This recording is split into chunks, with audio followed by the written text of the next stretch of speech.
Innovation Unplugged from the Alabama Community College System's Innovation Center takes you inside Alabama's workforce development.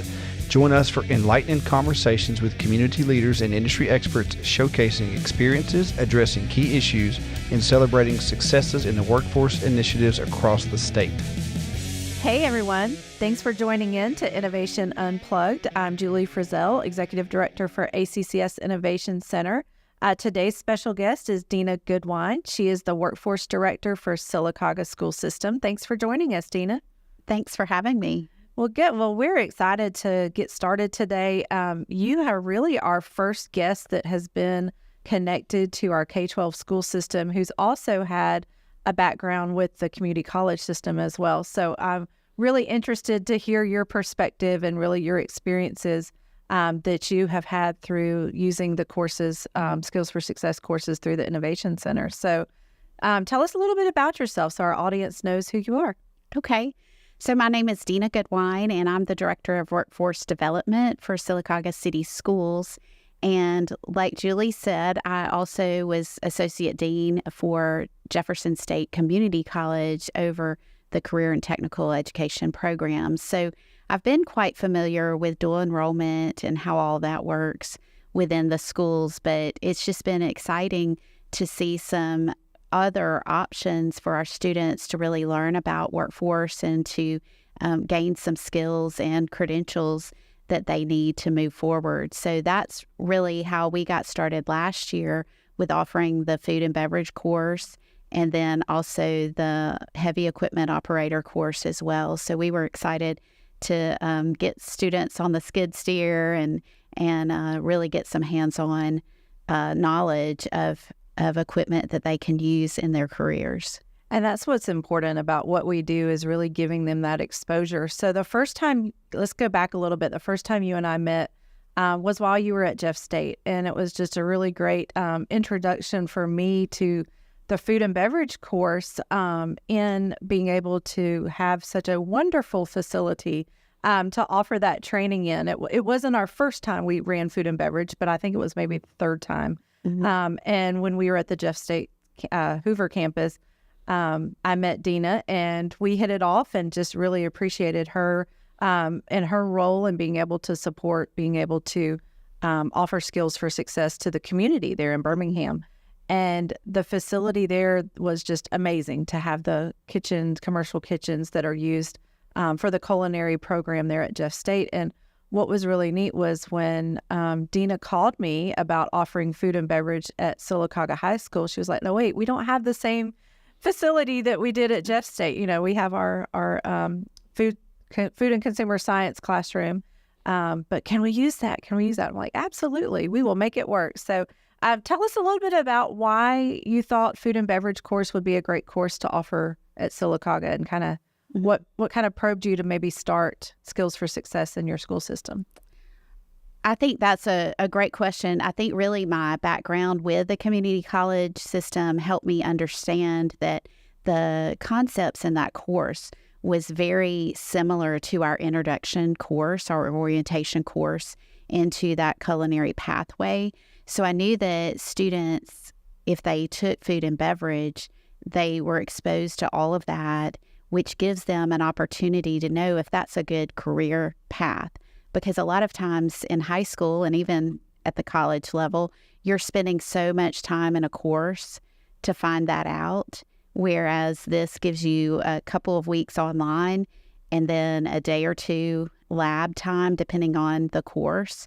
And so it's a quick start to get those skills. And I liked how it was set up, and so that because many times there are only online options. So the fact that it combined both was a great option for our students as well, to have both that hands-on knowledge, but also that theory knowledge as well. So we were interested in implementing it even before it counted as a credential for our students, just because of the content of the course. And then it was a free course for us to offer as well. So there were so many benefits to our students.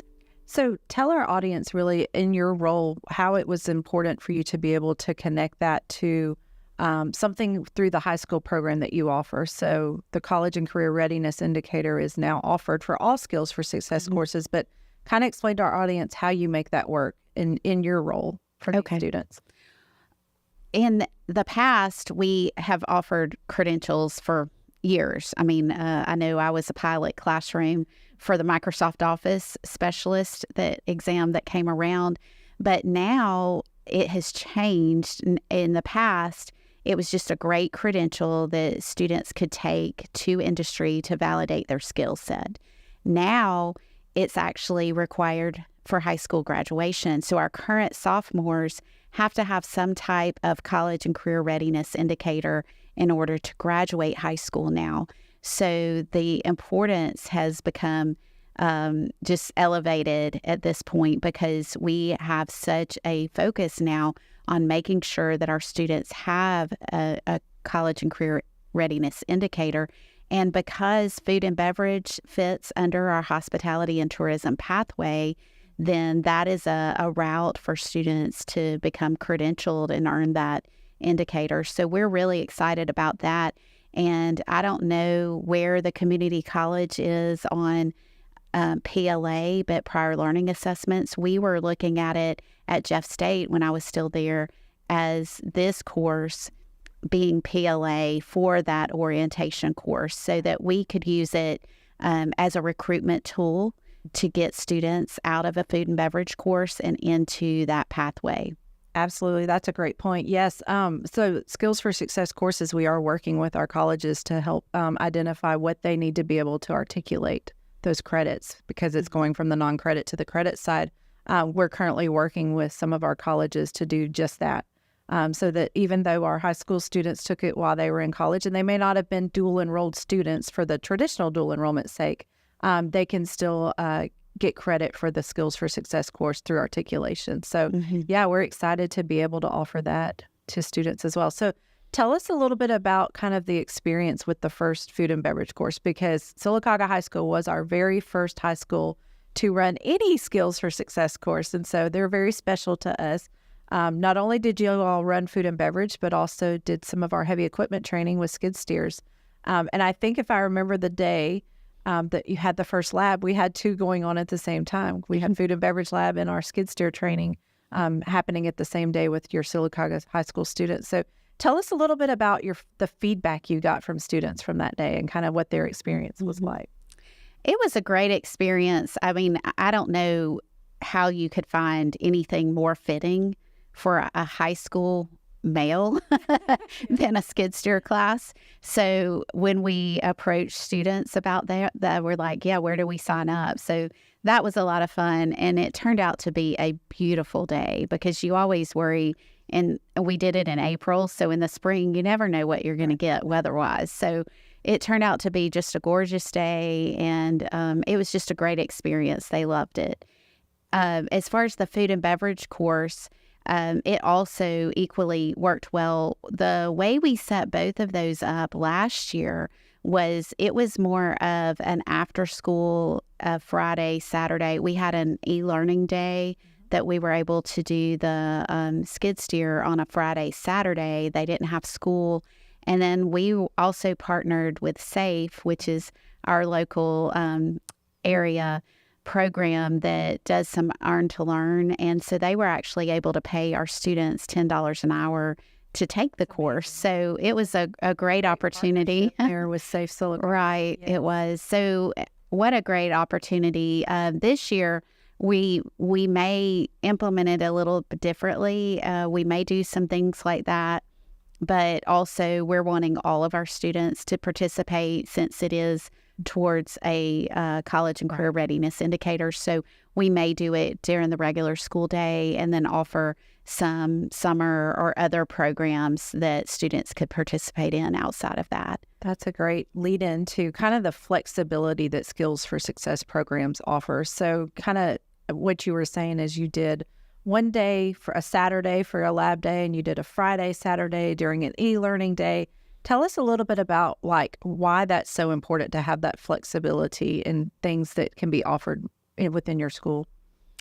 It was really, for the skid steer class, we don't have a construction program. So for some schools, that's kind of a barrier because they're like, well, we can't count it because students have to be in a declared pathway in order to count the credential. And so that may be a barrier for some schools, but for us, we decided that it's really better to focus on the overall student interest and their needs.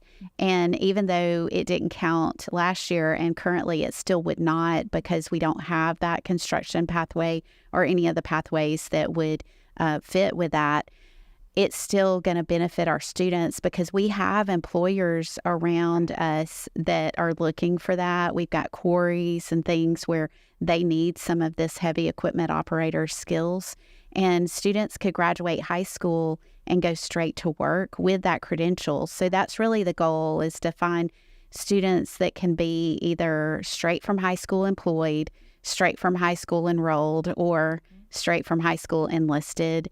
And so we're trying to work really hard to make sure that all of our students have a what's next. I love that because, really that's why we exist, to help people get into jobs, but help them get there with some skills that they need to be successful. I love the way you put that because we know that there's over 45% of high school graduates in our state that don't seek any type of post-secondary education. So giving them that opportunity to get training while they're still in high school and while they still can qualify for a job at their age. We know we've been working with a lot of employers with our heavy equipment operator training. They're like, hey, we hire 16-year-olds for after school. They can come work. They can come work on the weekends and have great summer jobs as well. And that really gives them exposure to that career. And I think that's really important. That may not be what they think they want to do, but it really opens up their eyes to see possibilities and be able to get in and learn how to maneuver heavy equipment. I mean, every little boy's dream is to, one day be able to operate a bulldozer or a tractor. And I love that we're really applying those things and applying those skills and really connecting them with those employers in your community. That's wonderful. So tell us a little bit about kind of your plans and what you have on the horizon for the spring term. I know you and I have kind of talked about some of our other courses that are going to be available. And one of them that you've mentioned to me was you were really interested in our fiber optics program. But I think you do have a career pathway that will match with that through your program. So tell us a little bit about some of your plans this spring with Skills for Success.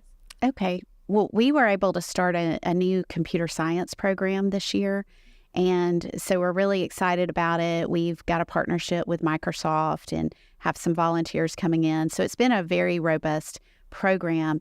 But one of the credentials that is available to our students is that fiber optics through Skills for Success. And so we're wanting to implement that coming up in the spring. We have a robotics class, and we think it'll be a great fit for those students.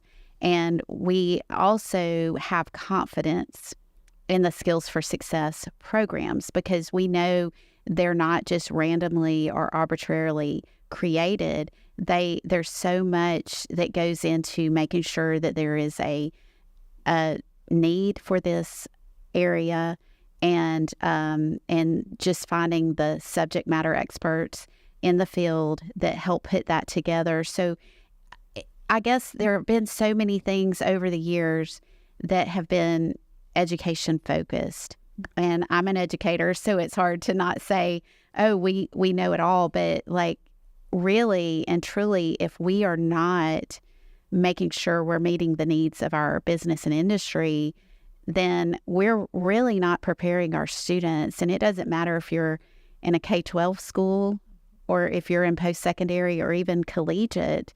If you're not paying attention to what those needs are, you're missing opportunities for these students to be prepared. So we've really moved into a skills-based economy, and that is what employers are looking for. So it doesn't matter where you are in your education. If you've got a high school diploma or beyond, they're still looking for a skill set, and they're still looking for validation of those skills. So it's really a great opportunity for us to partner with you guys and have that confidence that, hey, if we run this program at our school, we know that this is matched up with something that is needed not only in our community, but within our state. So we are literally building the workforce for the state of Alabama. I love that. We are. I think that's really the focus of what we do, is to help our state's workforce and our economy to be able to prepare individuals to get jobs that are going to help them be able to really make an impact in their families' lives and help with that generational impact as well. And I think we've seen that already through, just being able to offer this in the last year and a half, almost 2 years now. One thing that we know is a focus in our state and with our governor, Ivy, is really focusing on that labor force participation rate. Mm-hmm. And what better way to prepare individuals and then to have them starting in high school, being able to have those career readiness skills to be able to enter the workforce and not just, think, oh, this might be a job for me, but they've been able to experience that not only through training, but also through on-the-job training as well, which is so important. So tell us a little bit about, when you're looking for programs to implement within your curriculum as well, what has been the ease of this? I know you mentioned kind of the format that we have with the online learning and then the hands-on skills lab. Tell us a little bit about how your instructors, how your teachers and at your school were able to do that within the curriculum that they were teaching already. Like, how did y'all make that work? I asked the instructor for the food and beverage, the hospitality course, to go through the course before we presented it. And that way it was not only good for her to understand all the content that was included, but also to be able to sell it to the students, because when we did it initially as an after school and Saturday program, not everybody's going to participate. Right. So we were really having to sell the program to encourage students to be a part of it. And so that was a great way to say, hey, you're going to learn these skills, these concepts, and you're going to be able to take it straight to some of our partners that we have on our advisory committee and others in the community. So we just felt like it was great to get that feedback from the instructor, because I feel like all my instructors are really, they're the expert. I'm not necessarily the expert on computer science and all these other things, but I depend on these instructors. And when they come back and validate the course for me, that was a good validation. I had confidence in it, but just having another way to really evaluate the course and determine the validity of it as well. That's great. Well, and that's one thing I think, since you all ran the first food and beverage program through our high schools last April, we are trying to make some changes to help our instructors be able to ease into that and be, comfortable with being the lead instructor, lead teacher for those courses. One thing that we're about to roll out is what we call Train the Trainer course. So our Train the Trainer course will be able to have our instructors go through the online curriculum just like the students do. But we're also going to add in an element of being able to show them exactly what the lab day looks like. We give a great lab plan. It's all laid out perfectly on paper, but it's almost so important for them to kind of see and put eyes on, well, what does this lab look like? What do I need to prepare for as an instructor? And so not only for our K-12 partners, but also for our colleges that are offering it to community as well, we want to make sure that our instructors are fully prepared and fully understand the way that it's laid out. One thing that's important for Skills for Success is that things are standardized and structured across the state, right? Like we want to make sure what we're training in Sylacauga is the same training that they'll receive in Mobile or Huntsville. And so we're excited to soon be able to roll out our Train the Trainers as well. And so another great thing is we're able to help our high schools and our colleges find those instructors. So if you have a lead instructor, for the course, it may not necessarily be the classroom instructor, right? But you have that flexibility if you want to. So we're able to help connect you all with instructors that have already vetted through program, have already been teaching it, and really know how to roll it out successfully within the state. So, yeah, that's been a great model. I know last summer we were able to partner on our Career Tech summer conference that occurred over in Oxford. And so a lot of teachers were trained on food and beverage at that conference. That was a fun day as well. So yeah, we got to train our, I think, Region 2 career technical education instructors with our high school partners. And Lisa Morales and her team did a great job helping us set that up and lay that out. It was a fun day of learning, but also those instructors, like you said, went online and did their online portion, but then got the exposure to the hands-on lab and how they would run that in their schools as well. Tell us a little bit about kind of, I know your role in what you do in Sylacauga is important, but also how you're helping lead some of the things that are happening across the state with the career tech. And I know you're on a few of the committees and boards to really roll out, training and conferences and things, and tell us kind of your role with that. Okay. I am working, I'm on the, I work with the ACTA, which is the Association of Career and Technical Education Directors in our state. So we have a conference, and we also in the East Alabama plan that summer conference that is for just that region. And I do other things. I'm a past president for the Alabama Business Education Association. So we work with that conference as well. And then we do also have a summer conference held annually in Mobile. The other parts would be our career tech student organizations. So we have Skills USA, FCCLA, and FBLA, all of those type, HOSA. And so participating in those as well gives you an opportunity to work with students. And I know most of those are not just secondary, but post-secondary programs as well. So when I was at Jeff State, we were also giving out scholarships for winners to try to recruit students into programs. So it's a great, another avenue to be able to get in front of students as well.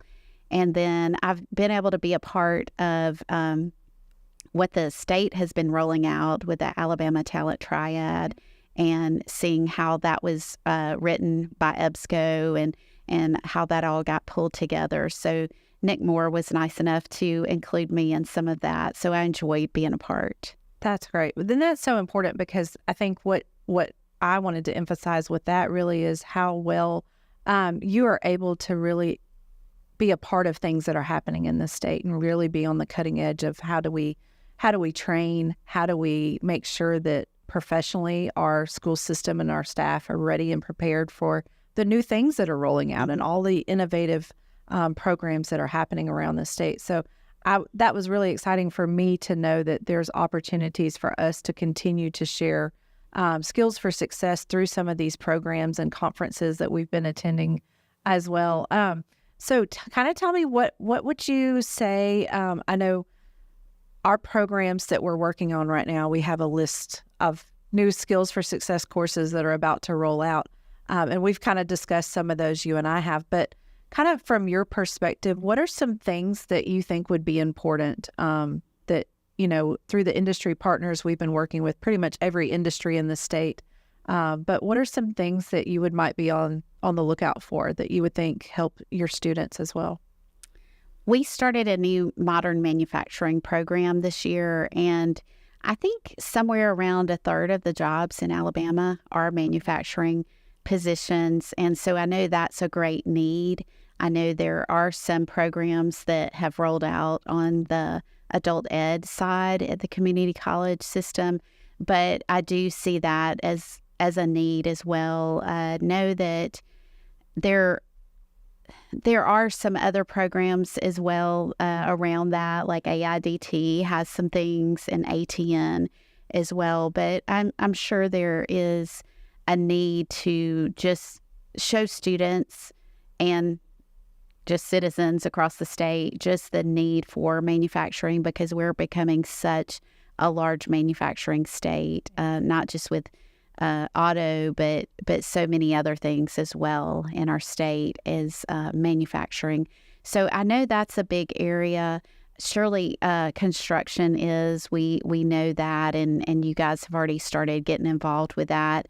And I know that the hospitality side, the big area of that is certainly down at the Gulf Coast where we have so much of that. But I don't know. There are so many other areas. STEM, of course, is a big area, but I think that encompasses so many things, because I think of STEM as engineering, manufacturing, computer science. I mean, it's just so intertwined, and it could actually cover almost all 16 career clusters in a sense. So it's a big program as well. So I'm sure there are many opportunities for students to see that growth. And then we also just have a need, there's a teacher shortage. So we have a need for teachers in our state as well. So there are just lots of different opportunities that people could get involved and get the exposure they need to some basic skills. Well, that's great information for us and our team as well. We've been working with Manufacture Alabama. We hope to be, starting on some manufacturing courses, some foundation courses as well through Skills for Success. A few other areas that we've actually been in some recent discussions on is with Bio Alabama, bioscience technicians.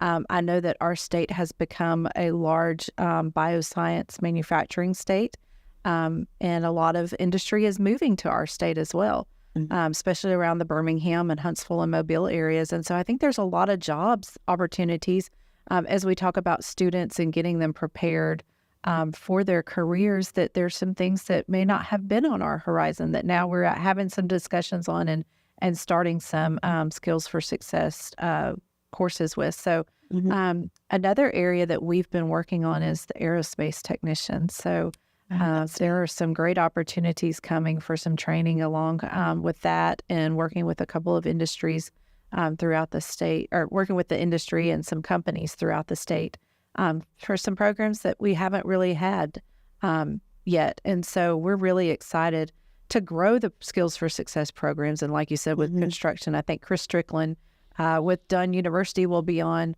in the next episode as well. So those opportunities in our construction industry will continue to grow. I think right now we have 5 pieces of equipment that we're training on through Skills for Success. So it's exciting. So anything else you want to share before we wrap up? Is there...